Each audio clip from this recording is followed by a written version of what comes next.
Police departments across the country are turning to technology to address public safety and to effectively solve crimes. Over in Redmond, the police department is turning toward automated license plate readers, or AIPRs, to help officers better respond to crimes, missing people, and public safety threats. Steve's in the ARC Lounge this morning with Redmond Police Chief Daryl Lowe. Steve. Yeah, Chief, it's nice to have you here today and sort of talk about this new technology that you guys are using to, sort of crack down on crimes. And I'm sure people at home have heard of these automated license plate readers before, but maybe not familiar with how the technology works. But what are they? Explain what they are in essence.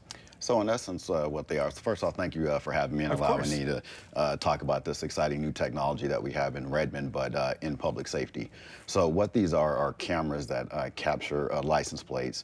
They are connected to the NCIC database, which is a database where stolen cars, missing persons, Amber Alerts, et cetera, go into. But it also allows police departments to create your own hot sheet. So if there is a car that has been described in a crime, we can create our own local hot list. And so if that vehicle passes by one of these locations, then our dispatchers will get an alert that that particular car is in the area at that location. And then it will allow officers, to respond to that area and take the appropriate, law enforcement action. So that's kind of how you determine where these go. Am I correct in that? Yeah. So it's based on where the crime might have been reported in that particular area? So for us, we looked at the city as a whole and decided what we thought would be the best locations to put the cameras. So in essence, the ingress and egress points into the city. We did look at our calls for service, and so in our high call area, we also placed cameras in those locations as well. Okay. How will they be used to help solve crimes in the bigger picture? And I would imagine that this is kind of just one more tool in the toolbox, and you guys have a lot of tools in the toolbox, but this is kind of one of the latest tools to help in that process of trying to solve crimes within the city of Redmond. Absolutely. So unfortunately, Washington ranks 51st in the nation for number of law enforcement officers. So I, as a chief, have to look for ways not just to recruit additional police officers, but to provide tools to my officers so they can do their jobs more effectively and more efficiently. And automated license plate readers are one of those tools. So how it helps is a prime example. A couple nights ago, we had a notification that a stolen car had come into the city. Officers were able to respond to that area and disrupt a commercial burglary that was about to occur. So that individual in that stolen car went to a commercial area and was attempting to break into a business. But for the fact that we had the license plate reader that notified us that this stolen car was in the area, we probably would not have been in that area. We probably would have not, stopped that crime. So you're already seeing examples where this is working. Yes. And then just yesterday, we had a hit and run the day before. That vehicle came back into the area. We got the notification. We were able to send officers there, and we were able to arrest a person for a 3-car hit and run that occurred just the day or two prior. Wow. Amazing. How do you know when, an alert comes in or a tip might come in about a particular vehicle that information is accurate or valid? Is that the officers have to be sent out to go decipher whether that's the case or not, or how do you make that determination? So there are multiple points of I'll call it confirmation.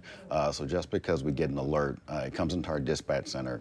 They will then run that plate to verify that it was in fact a stolen car and get whatever details are available from the original reporting agency.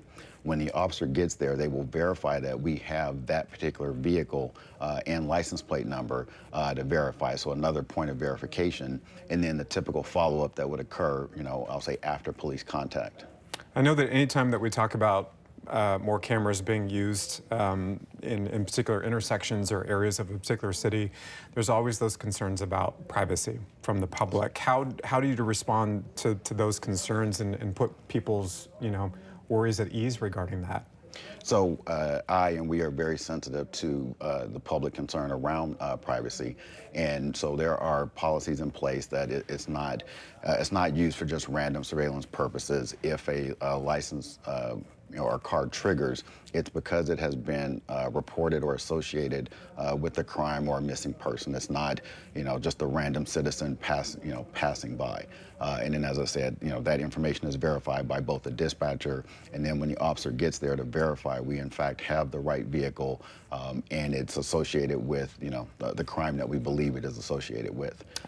I would imagine that people watching at home who are just hearing about this technology for the first time might have some questions about how it works. Obviously, we're only scratching the surface in our conversation this morning, but if they want to learn more about the technology, can they reach out to the department to ask questions about how this works if they do have those questions? Absolutely. If they can go to our website, we have a FAQ page that deals with all of the technology that we have, and a lot of those questions are covered there.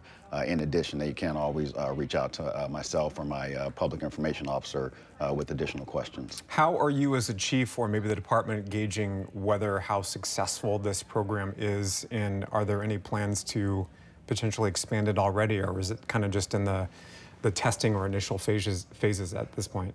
So as part of the plan and program, as well as according to state law, we have to do an annual report to report out on the effectiveness, of the program and any problems or challenges that we have. So of course we'll be looking at that. We'll be looking to see, if we have any blind spots, or as additional technology comes out, we will definitely be looking at potential expansion of it, or to cover any gaps that may currently exist. Are there any challenges that you've noticed already? Not so far. I mean, the program and the cameras have only been active for about a week or so, a couple weeks. So right now it's still in that new test phase, but so far it's very promising.